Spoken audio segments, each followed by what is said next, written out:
Hi everybody, today we're going to start our unit on circles, unit 4.2. In today's lesson we're going to learn about some specific properties of tangents and other special segments in circles. A circle is defined as the set of all given points in a plane at a given distance from a given point in the plane. So that given point is called the center of the circle. So if we draw a circle, that given distance is called the radius. So imagine if we went the same distance in every direction from point A, that's how we would create a circle. So the center is point A, the radius is the distance from the center to a point on the circle.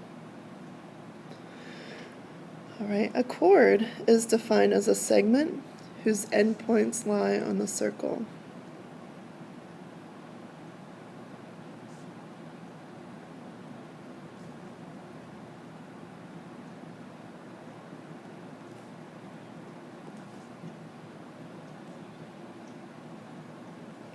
So for example, if we had that circle A, and I drew a line segment so that its two endpoints, B and C, were right on the circle, we would say that this is chord BC. So check out the notation, just looks like the notation for a segment. A diameter is defined as a chord that contains the center of a circle.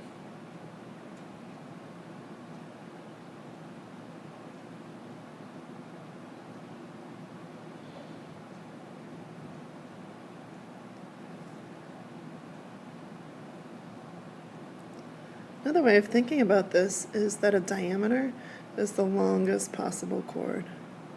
So if there's the center and we have chord AB and it goes to the center, it's a diameter. A secant is a line or a line segment that contains a chord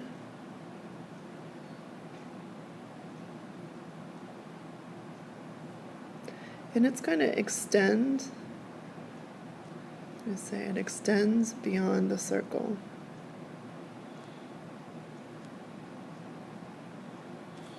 So if we had this circle and we did this, let's call that CD in this picture. CD would be a secant. So it contains a chord. The chord would be this line segment right here from C to D. But because it goes through the circle and continues on, we can call it a secant. A tangent is a line in the plane of the circle that intersects the circle in exactly one point.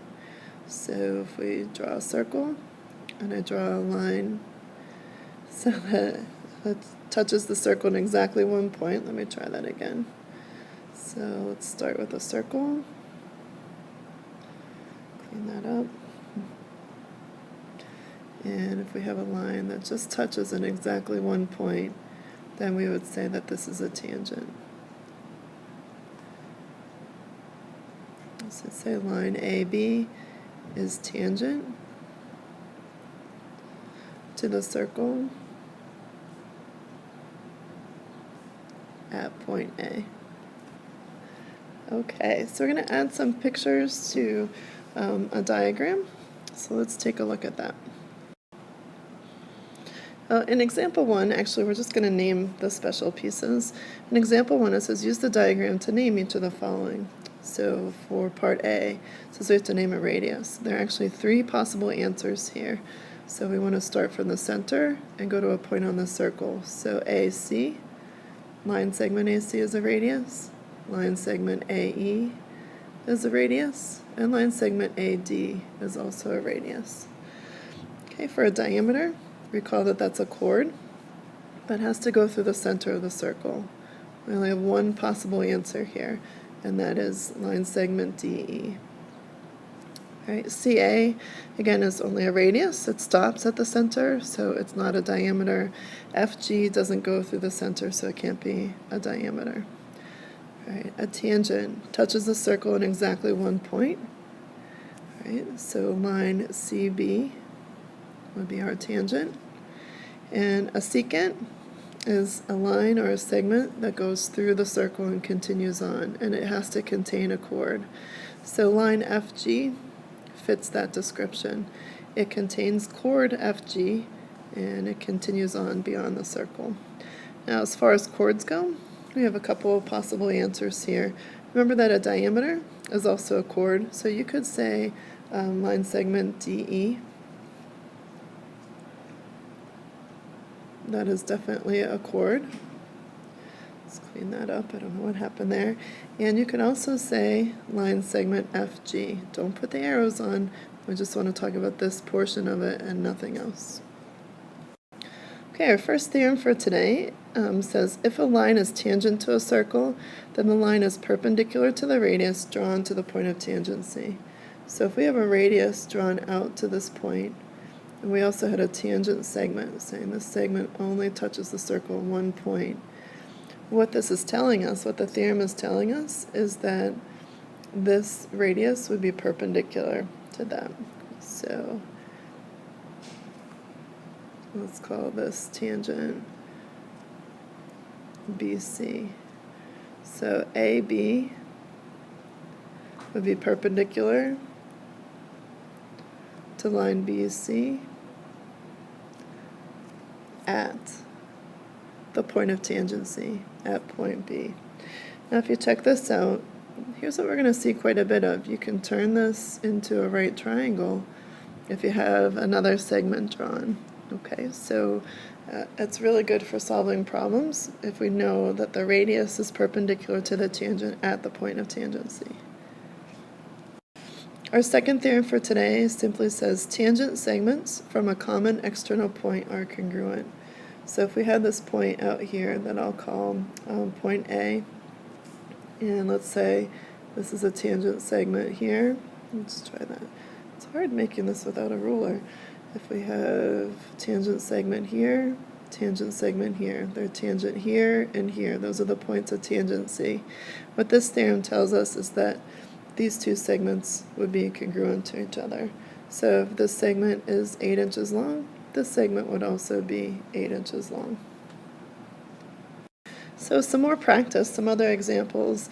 It says, is DE tangent to circle C? All right, should be, is BD tangent to circle C? Okay, we want to prove that it's tangent by proving whether or not that is a right triangle. So we're going to do 3 squared plus 4 squared. We're using the Pythagorean theorem. And then we're going to set it equal to this whole side squared. Well, we only know that this piece is 2, but from the diagram we know that this radius is 3, so this radius has to be 3, making this whole side 5. So if 3 squared plus 4 squared is equal to 5 squared, then it is tangent because we'll have a right triangle. So we have 9 plus 16 equal to 25. Yeah, 25 is equal to 25. So yes, line segment BD is tangent to circle C.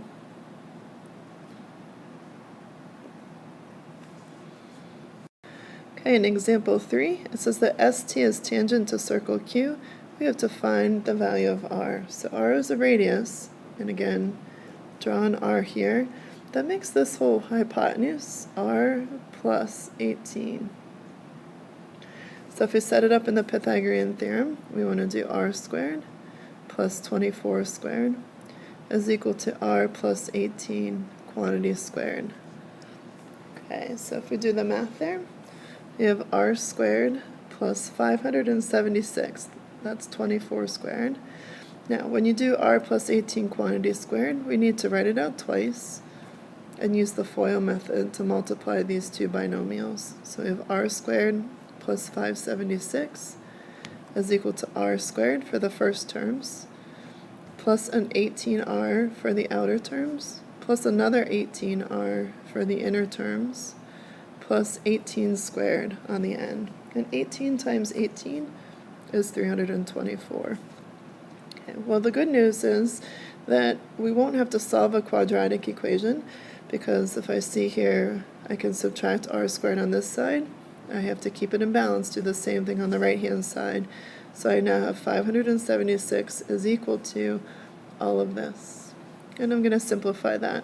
Combine your like terms. 18r plus 18r is a total of 36r plus that 324.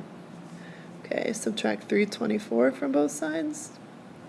So 576 minus 324 is going to leave us with 252. And that's equal to 36r. Let me scroll down just a little bit more. We need to take and divide both sides by 36. We end up with r is equal to 7. Final answer. So the radius of our circle would be 7 units. Okay, one final quick example. In example 4, it says we have to find the value or values of x. Now, they don't tell us in words that these two segments on the outside that are labeled with 9 and x squared are tangent segments, but we have another hint that we can take away. You see how they're perpendicular to the radius here? This radius is perpendicular to that segment. That means that these two segments are tangent segments. And when tangent segments meet at a point outside the circle, they are congruent to each other. So we can set x squared equal to 9. And then to solve for x, you just need to take the square root of both sides. So you get x is equal to plus or minus 3. So it could be positive 3 for x, or we could use negative 3 for x. Final answer. Okay, good luck on your homework, and please let your teacher know if you have any questions.